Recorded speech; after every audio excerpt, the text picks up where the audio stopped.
I'm always quite fond of smaller games, just a switch off experience for a few hours that is no more than that, something that evokes emotion through art style, unique gameplay and storytelling, and I know that in a couple of sittings my experience will be over, but I'm satisfied with it. The truth is, not every game has to be a AAA release, especially in a world where plenty of AAA releases are just a complete copy and paste of the last one that you played, for no other reason than that's simply what successful big budget games do. So it can be nice to pull myself away from the AAA side of the games industry and play a game that was made for no other reason than passion. So when one of my stream moderators told me to play Trek to Yomi, it didn't take me much convincing, because it genuinely looked like that switch off game that I would enjoy. Now it wasn't not that. However, the game isn't exactly what I thought it would be. Considering you can get it on Game Pass, I don't think it's really that bad, but I needed a business expense so I could commit tax evasion. So I bought the game on the PS5. Not that that's even relevant, I suppose I'm just filling out time for ad revenue. Now, Trek to Yomi is what it says on the tin. It's a side-scrolling action game developed by Flying Wild Hog. I've never heard of this company before, fair enough, and published by Devolver Digital, and it sort of functions as a tribute to Japanese cinema, sort of like old samurai movies and shit. I'm not sure why I said sort of, or the and shit bit, because I know that's exactly what this game is. Initially, I played this game for a couple hours on stream and had a good enough time with it that I went back and played through the whole thing from start to finish in my own time. The first thing that I noticed and really appreciated about this game was its art style. I know black and white is a bit of a peculiar choice for a game, and it definitely makes for confusing moments in combat because you can't see colour and therefore everything's sort of blended, which can be a little disorienting in gameplay. But from the cinematic point of view, it looks really nice. It's a very bold style with no colour in this game whatsoever. It makes the game look actually great with this grain effect going on, whereas colours make the game look like a game. The grainy black and white style is very cinematic and makes the shots blend nicely and in a way adds to the believability of what's in front of you. However, it can also make you forget that colour exists, so to ensure that you don't think your TV or monitor is broken watching this video, I've made my watermark red, the colour of blood. Yes. This visual style is a little refreshing in a vintage way, and whilst I'm not familiar with the old samurai movies that inspired this, I can certainly appreciate that side to it. And then on top of that, outside of the black and white part, the camera angles themselves are pretty creative, and the end result is the game does look pretty fucking good. The story is also pretty enjoyable, just a switch off narrative. There's not really too much to it. It's just there and worth noting, but unfortunately on the subject of gameplay, which is very important in a video game, in my opinion at the very least, Trek to Yomi is pretty mediocre. In the gameplay you really find yourself doing three things: moving, picking up collectibles, or in combat. There are a few puzzles, however the variety in them is pretty weak, and they don't really make you think. Some are a process of elimination and others are just memorise these symbols and whack them in the order you see them. But for the most part you'll spend the game either in combat or moving between one fight and another. At least the game always looks nice, which is ideal, because without that stylishness I feel like this game would be far more boring than it actually is.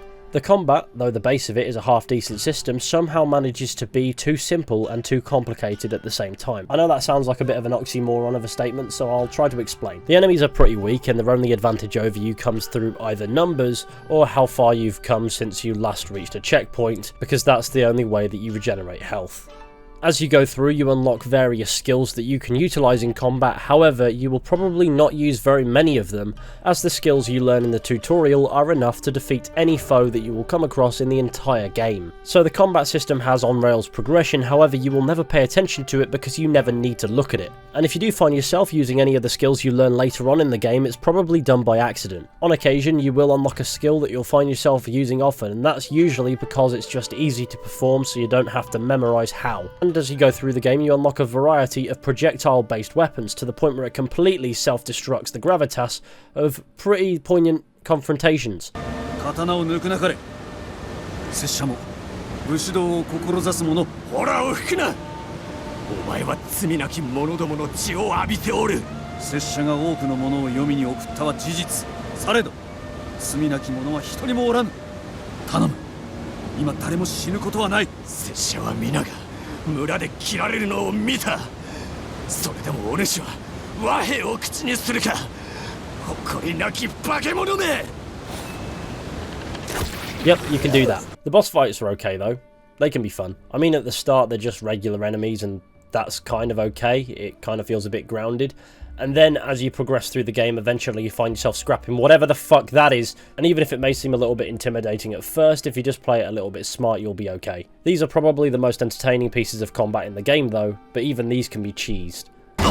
On the whole, the general rhythm of the combat can be a little bit janky, however if you get it down well you can still be satisfied with the outcome. Unfortunately though, as you progress through the game this doesn't take you to new high notes, and if you can defeat one type of enemy then you can almost certainly defeat them all. Though sometimes no matter how hard you try it can be an outright clusterfuck. If there's one thing that in my opinion definitely brings the combat system down, and any combat system that doesn't execute this correctly for that matter, is the stamina bar. I always find that stamina bars work well for slower paced games such as the Souls games, unless you're a speedrunner, at which point you're turbocharged on every single neurostimulant under the sun, so of course that would be no obstacle to you. But Trek to Yomi seems to want you to go slow and fast at the same time, and so it becomes a bit of an obstacle. And then when you run out of stamina, you're completely fucked until you regain your stamina and you can't really do too much. So unless you've defeated the last enemy in a fight before you run out of stamina, this is usually where you get slapped up. Don't get me wrong, when running out of stamina is avoidable, the combat system works fine and I completely forget that it's there. However, when it isn't avoidable, sometimes it can just be a game of chance as to whether or not you'll survive the encounter. From one perspective it makes you think and slow down, but that's not always possible, and the rest of the combat system is pretty simplistic, especially considering most of the abilities you unlock you will never in your life need. While the combat has a lot of issues that go beyond the stamina bar, I feel like the stamina bar is what imbalances this system, because as it stands it's just an added bit of complication on top of a combat system that should have had depth but really just doesn't. That being said, if it was a deeper system it would make sense because there are more options in combat that seem plausible to use, and while there are plenty of options in this game, like I said, you don't bother to learn them because you'll never need them. Because no enemy in this game is inherently difficult to overcome, it's just it gets on top of you when you're overwhelmed by numbers, and because the combat can be a bit of a clusterfuck at times, you'll just find yourself being spanked up until you die. All you've got to do in these situations to prevail though is to just avoid getting surrounded, which is easy because the enemies will at most come at you from two directions. So what I'm saying is the combat is too easy, and that's what makes it a little bit harder when it doesn't need to be, or where it doesn't need to be, and a little bit too easy where it could be harder. And it's because the game doesn't give you adequate reason to actually explore the more in-depth combat mechanics. Every single enemy can be defeated with the same attack. And so I guess what I'm trying to say in an incredibly convoluted way is this game tries to create a deep combat system without actually creating a deep combat system. Its difficulty is hard to gauge because it's usually caused more so by where save spots are located, as if you don't save, you will go back to the last time that you saved at a checkpoint within the mission. And since you only regain health at these checkpoints, basically you get worn down as you go, so the longer you spend between checkpoints, the harder it gets, but beyond that the enemies themselves aren't particularly difficult. I played 2 hours on stream on normal difficulty, and in the end it was doing my head in because I didn't feel like the difficulty was necessarily based in challenge, but rather based on punishing you for making mistakes in a gameplay system that's scuffed up enough to make them for you. So whacking it down to the lowest difficulty, which I'm not ashamed to admit for the sake of recording this footage, is probably actually more reflective of the actual difficulty of the enemies in this game. Though the only difference I noticed is how much health you lose when you get hit. On normal, 1 hit equals 1 health square, and on just the story, 2 hits equals 1 health square.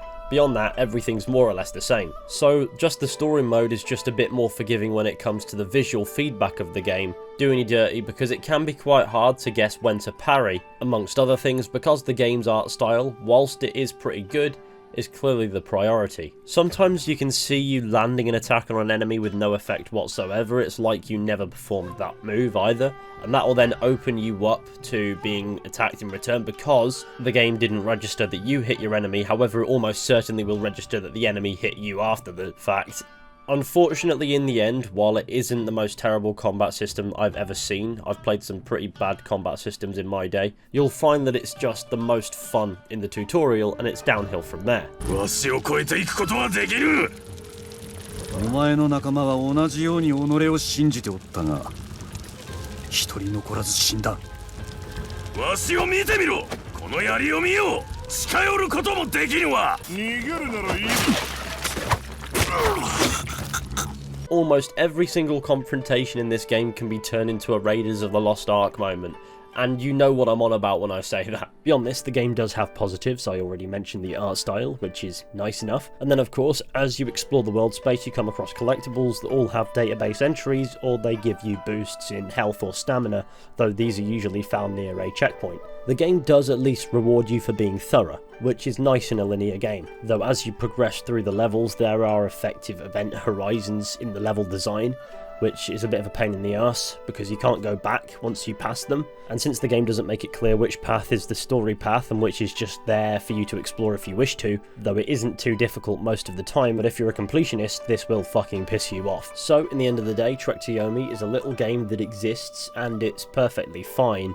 It has its issues and it doesn't really rise above mediocrity, though it has a nice art style and isn't all terrible either. Also, the main protagonist starts out as a sleep paralysis demon who wears no pants, which is cool, I guess. Thank you for watching my garbage content. I really hope that you enjoyed. Be sure to go ahead, leave a like, subscribe, share the channel with your friends and all that wonderful stuff if you really want to, and remember, my opinion is just subjective, it's not objective. If you like this game, fantastic.